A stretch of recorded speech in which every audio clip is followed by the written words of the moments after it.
बंधुओं, शुरू से हम लोग सुनते आए हैं कि 3 का जो अंक होता है वो अशुभ होता है, किंतु हमारे यहाँ ऐसा नहीं माना जाता रहा है शुरू से।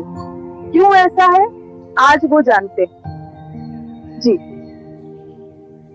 3 अशुभ कैसे हो सकता है? जब इस पूरे ब्रह्मांड के कार्यकर्ता जो देव कहे गए हैं, वह स्वयं ब्रह्मा विष्णु महेश 3 है। एक निर्माण करता, एक संचालन करता और एक संहार करता, संतुलन बनाए रखता। 3 ही प्रमुख ऋतुएं 3 ही कही जाती है, ग्रीष्म ऋतु, शीत ऋतु और वर्षा ऋतु। 3 ही तल प्रमुख है, जल थल और नहीं, एक पाताल, धरती और आकाश। 3 ही प्रमुख है। 3 ही देवियां प्रमुख है, महालक्ष्मी, महाकाली, महासरस्वती। तो हमारे चिंतन से 3 कभी अशुभ नहीं हो सकता। और हमारे भगवान गुरुदेव दत्तात्रेय तीनों का स्वर्ण लेकर आए थे। तीनों ब्रह्मा विष्णु महेश, तीनों को अपने ही अंदर उन्होंने किस तरीके से प्राकट्य उनका किया था, यह उन्होंने दिखाया। अपनी माता अनुसुईया को जब उन्होंने उनके ज्ञान चक्षु को खोला, एक बार जब तीनों पुत्र प्राप्त हो गए माता अनुसुईया को, चंद्र, भगवान दत्तात्रेय और भगवान दुर्वासा ऋषि, जब तीनों प्राप्त हुए, ब्रह्मा जी के अंश से चंद्र भगवान, विष्णु जी के अंश से दत्तात्रेय भगवान और शिव जी के अंश से दुर्वासा ऋषि भगवान, जब तीनों उत्पन्न हुए और तीनों बड़े होने लगे, तो दुर्वासा जी ने कहा कि हम अपने कार्य को जाएंगे। तो वे अपनी माता से आज्ञा लेकर चल दिए। उन्होंने एक भी बात नहीं मानी। चंद्रदेव ने भी कहा कि हमें अपने लोक को जाना है कार्यभार संभालने के लिए, वे भी चल दिए। भगवान दत्तात्रेय ही रह गए थे। जब भगवान दत्तात्रेय ने अनुमति मांगनी चाहिए, तो माता ने कहा 2 पुत्र तो चले गए, क्या आप भी हमको छोड़कर चले जाएंगे? अब कुछ पल के लिए मौत, क्योंकि माँ के इन वचनों का तो कोई उत्तर दे नहीं सकता, माँ तो माँ।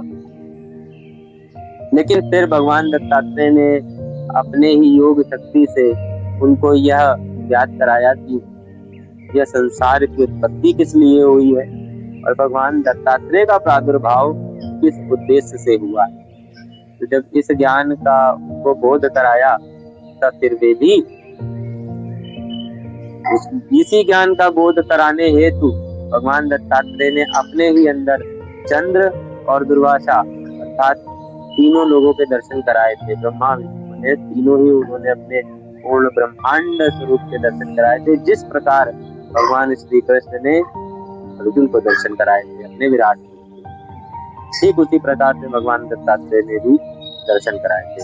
और शास्त्रों में ऐसा विदित है कि भगवान दत्तात्रेय आज भी सशरीर इस धरती पर विचरण करते उनको स्मृतिगामी क्षणे क्षणे कहा जाता है। स्मृतिगामी क्षणे क्षणे इसलिए कहा जाता है क्योंकि केवल स्मृति मात्र से वे किसी भी स्थान पर पहुंच सकते। स्मृति मात्र से, सच्चे हृदय से, सच्चे मन से, मनसः, कर्मसः और वाचः, तीनों कायिक वाचिक मानसिक तीनों से शुद्ध होने पर तीनों पवित्र जिस प्रकार हो जाएं और उसके बाद एक क्षण की स्मृति भी भगवान दत्तात्रेय को आपके सामने प्रकट कर किसी भी रूप में। यदि आप सक्षम होंगे तो भगवान दत्तात्रेय अपने रूप में आएंगे, यदि आप सक्षम नहीं हैं तो अन्य किसी रूप में आएंगे, आप जानते। भगवान दत्तात्रेय एक बार ब्राह्मण के घर भोज चल रहा था। एक राजा के घर बहुत चल रहा था, तो दुर्वासा ऋषि पहुंचे। तो दुर्वासा ऋषि ने कहा कि मैं उनको आमंत्रित किया, निमंत्रण दिया। दुर्वासा ऋषि पहुंचे तो उन्होंने कहा मैं संध्या कर स्नान कर आता हूँ, तब आप तैयारी करिए। वे चले गए संध्या स्नान के लिए, और जब वापस आए तो देर हो गई थी। उसके बीच की एक घटना में आपको उसका वर्णन कर रहे हैं। तो जब दुर्वासा ऋषि चले गए तो उनके द्वार पर भगवान दत्तात्रेय एक ब्राह्मण का भेष धर के आ गए, भिक्षा मांगी। अब राजा ने कहा कि अगर हम दुर्वासा ऋषि के आने का इंतजार नहीं करते हैं तो भी यह सही नहीं होगा, और अगर हम ब्राह्मण को रुकने के लिए कहते हैं या ब्राह्मण चला जाता है उसको खाली हाथ लौटा देते हैं तो वो भी सही नहीं होगा। तो राजा ने एक तुलसी दल से अन्न प्राशन किया, अपना व्रत प्राशन किया, फिर उसके बाद उसको भोजन करा दिया, और फिर उसके बाद सारे पकवानों को हटाकर नए पकवान बनवाए। जब दुर्वासा ऋषि आए उन्होंने कहा ये तो गलत है, उन्हें हमारे आने से पहले। आप दुर्वासा ऋषि का क्रोध जानते हैं सभी लोग, भाई ये तो गलत है, आपने गलत कर दिया।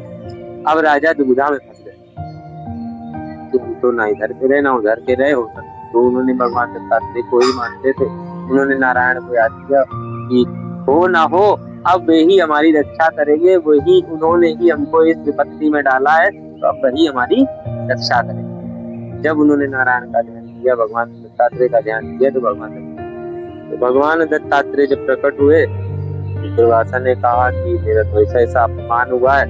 तो भगवान दत्तात्रेय ने कहा ये तो हमारा अनन्य भक्त है, इसकी रक्षा करना तो मेरा सर्वोपरि धर्म है। आप ऐसा करिए कि जो आपने इसको श्राप दिया है वह आप मेरे ऊपर रूपांतरित कर दीजिए। दुर्वासा ने कहा देखिए भगवान स्वयं किन किन लीलाओं में कैसी कैसी लीलाएं करते हैं, इन्हीं की इच्छा है कि भगवान अपने एक रूप में सदा कल्पों तक, सदा जब तक इस धरती का जीवन रहेगा तब तक वे वास करना चाहते हैं। तो उन्होंने कहा अच्छा ठीक है, आपकी जब ऐसी इच्छा है तो मैं श्राप को रूपांतरित करता हूँ आपके ऊपर। और दुर्वासा ऋषि ने प्रणाम किया और चले गए।